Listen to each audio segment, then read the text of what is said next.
I'm here today with Paul Ostergaard, CEO of Norwood Systems. Paul, thanks for your time.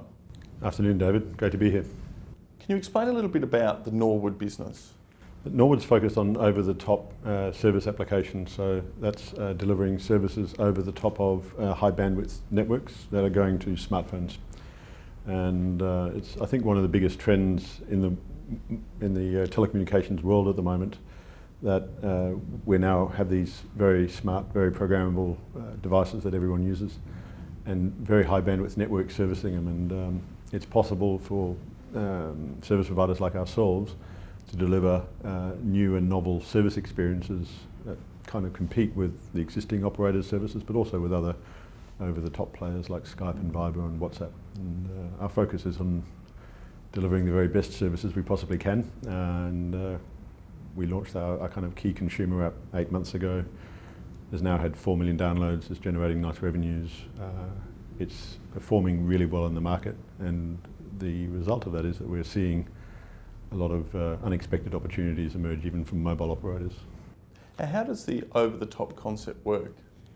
It involves having services that sit in the cloud, big platforms that can scale up to supporting millions and millions of users, and then really great apps that sit on the users' handsets. And the apps are smart enough to know to connect to those cloud services, and the cloud services then work out how to send the calls to wherever else they need to go. The differentiating factor with our service is that behind our cloud services we have a very large federated global network of traditional telco players, and we've worked out a way of linking and federating their networks together so that when you travel or when you're making long distance calls, we have the ability to connect you into a really broad array of choices in terms of where you want to be connected to. Initially we started by using that to shorten the path that your call actually travelled over, the unreliable internet, and because of that, when you use our service, people on the whole find that it's an extremely high quality, very reliable service, much more reliable than some of the competing VoIP solutions that are out there today.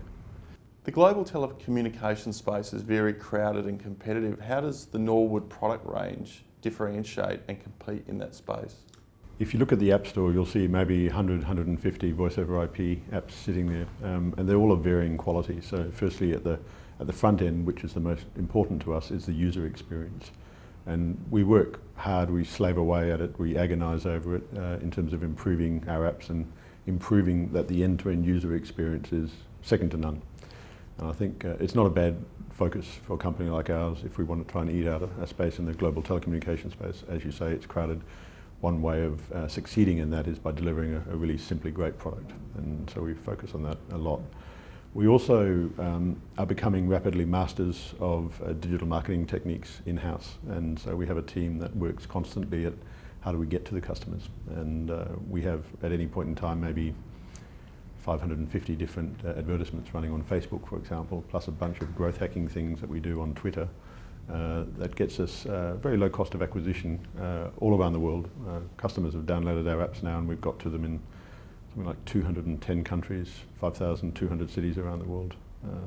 And it wouldn't have been possible without the availability of those broad and very deep digital distribution channels that now exist for companies like ours. So businesses that work out how to master those channels, I think, have a tremendous opportunity. The truism is, if you have a good product and it's digital, and you have access to deep digital distribution channels, you can end up with an extremely valuable business over time. And so we're just laser focused on having a good product and being masters of that digital distribution mechanism that we use to get to our customer base.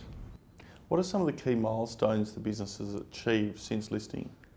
We've had 4 million users, evenly split between Android and iOS. We're up to just around $250,000 Australian revenues, just on the largely on the iOS platform, some on the Android platform. It's growing. We have scaled the team importantly. So tech companies, they're actually people. You know, they're human beings, and people sometimes lose sight of that actually is a function of the quality of the staff that you recruit and retain. And so we've grown from a half dozen people when we did our reverse takeover last year to about 25 people in the company, and we've hired some amazing talent just at the engineering level and also at the leadership team level, and couldn't be happier. I come into work and there's a real very, very tangible buzz in the office about what we're going after and what we're doing every day.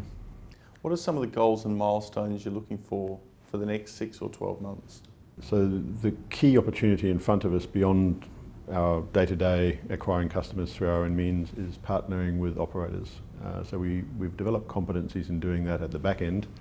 We're now seeing interest emerge at the front end where they're actually front-ending the customer service experience. So mobile operators, which if you'd asked me a year ago, would have actually not considered a realistic prospect. But we've actually had inbound requests from mobile operators to work with us. And the reason is their service revenues are under threat from the likes of WhatsApp and Skype and Viber, to the extent that as much as 50% of their service revenues potentially are at risk, and that's an existential threat for mobile carriers.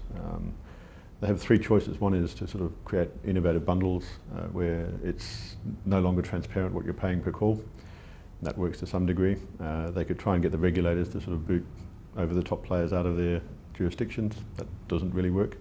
Or they could partner with over-the-top players to create end-to-end new infrastructure. So in the past, you had the likes of Ericsson, Alcatel, Lucent, Huawei deliver networks, hardware systems to these operators so they could build their mobile networks.